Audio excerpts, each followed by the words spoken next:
Ba Léopard ya RDC, Bakabola Kibongo, 2 buts partout na ba Scorpion ya Gambie, na cadre ya deuxième journée ya éliminatoire ya CAN Cameroun 2021,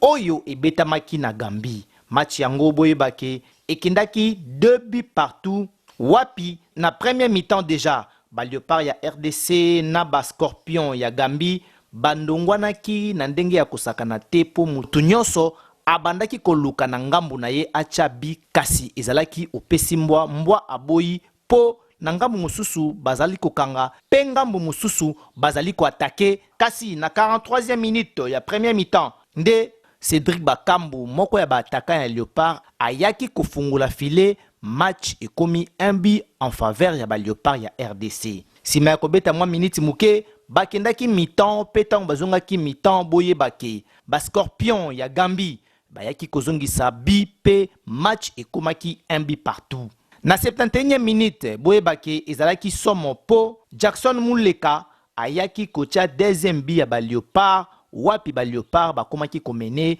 2 buts à 1 kasi lokola ba Léopard ya RDC ti sikoyo bazali kokoka kaka te ko conserver ba bi ata bazali ko gagner boyebake ba Scorpion ya Gambie bayaki lisusu kocha deuxième but na bango match entre ba Léopard ya RDC na ba Scorpion ya Gambie et soukaki bongo na 2 buts partout. Tozali koze la 3e journée oyo ekobetama entre ba Léopard ya RDC na Angola pe ba Scorpion ya Gambie na ba Gabonais. Dossier o Léopard en tout cas bato nyonso bakomi kotalela pe système na ba calcul na ba calculette ezongi po makambo oyo esi la kala tango tozalaka na Florent Ibenge.